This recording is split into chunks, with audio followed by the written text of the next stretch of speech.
Today, we are diving into a high-stakes situation that's pushing two nations right to the edge. We're talking about ultimatums, warships, and accusations of narcoterrorism, all happening right in America's backyard. This is a direct standoff between the United States and Venezuela. Let's get right into it. At the heart of it all is this incredibly blunt message, reportedly delivered from one president to another. You must leave the country now. I mean, wow, this is so far beyond normal diplomacy. It's a direct, personal ultimatum that has really set the stage for a massive confrontation. And look, this wasn't just some empty threat. It was a whole detailed exit plan. Reports, which were later confirmed by a U.S. senator, say the offer was for Maduro's entire inner circle to get safe passage out of the country. They even mentioned Russia as a possible destination. That just shows you how specific this whole strategy was. This is some serious stuff. And so President Trump has tried to do this through closing down international water. They continue to ship drugs out. And now they're starting to fly them into the United States through tail numbers that are being disguised as either commercial flights or private flights. And so the president's made it very clear he's shutting down the airspace. And by the way, we gave Maduro an opportunity to leave. We said he could leave and go to Russia or he could go to another country. And the Venezuela people themselves have also spoken up and said they want a new leader and restore Venezuela as the country they used to be, a very prosperous country. But Maduro has absolutely ruined that country. So what is really going on here? Why this intense pressure right now? Well, the answer really depends on who you ask.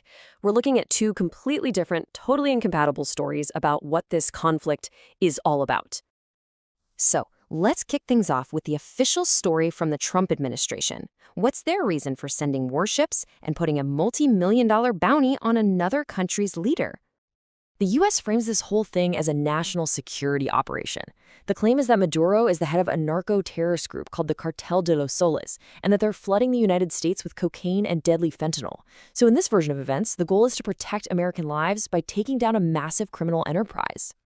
But as you can probably guess, Venezuela sees it very, very differently. President Maduro calls it a colonial threat, basically modern-day imperialism. He says this has absolutely nothing to do with drugs and everything to do with the U.S. trying to get its hands on Venezuela's oil, which, by the way, happen to be the largest proven reserves on the entire planet. So you've got these two narratives in a head-on collision. In one, Maduro is a narco-terrorist. In the other, the U.S. is a colonial bully. One side calls it national security, the other calls it foreign aggression. The thing to remember is they simply can't both be true. And this is where the official story gets a little complicated. The DEA, that's the U.S. Drug Enforcement Administration, has actually stated that the primary source of fentanyl coming into the U.S. isn't Venezuela at all. It's cartels in Mexico. Now, that finding pretty directly challenges the main justification for this entire military operation. To really understand how we got to this point, we've got to look back a little. This conflict didn't just pop up out of nowhere. It's the result of a decades-long breakdown of what used to be a pretty friendly relationship. Believe it or not, before 1998, the U.S. and Venezuela were actually close allies. But that all changed with the election of the left-wing populist Hugo Chavez. He pivoted the country away from Washington. His successor, Nicolás Maduro, inherited a nation already deep in crisis. And since then, the relationship has just spiraled into open hostility, economic collapse, and crippling U.S. sanctions. Okay, a quick history lesson that's super important here is something called the Monroe Doctrine. It's a 200-year-old U.S. policy that basically tells other global powers, hey, stay out of the Western Hemisphere. Critics have started calling the current approach the Dawn-Row Doctrine, kind of a play on words suggesting it's a very personalized, aggressive revival of this idea that Latin America is America's backyard. Right, so this is a crucial point. This isn't just a two-player game.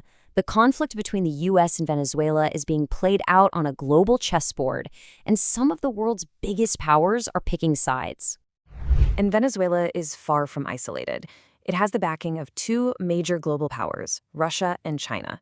Now, both of them see supporting Maduro as a strategic move to push back against U.S. influence in the region. They've promised political support, they've promised defense equipment, and that makes any potential U.S. military action a lot more complicated. And that brings us to the ultimate question, right? What happens next? With an ultimatum on the table and U.S. warships in the Caribbean, are we actually on the brink of a war? Well, any talk of military action has to deal with the political reality back in the States. According to a CBS poll, a whopping 70% of Americans are against it. That kind of public opposition makes a large-scale conflict a really tough sell for any president. So, if a full-on invasion is so unpopular, what military options are actually on the table for the US? Military experts mostly point to two main scenarios. The first, and more likely one, is a campaign of surgical strikes. Think limited attacks on military targets to pressure Maduro into giving up or fleeing. The second option, a full-scale invasion, is seen as highly unlikely. Because even with a weaker army, Maduro could activate a civilian militia of up to 4 million people, and that could bog the US down in a long, messy, Iraq-style guerrilla war.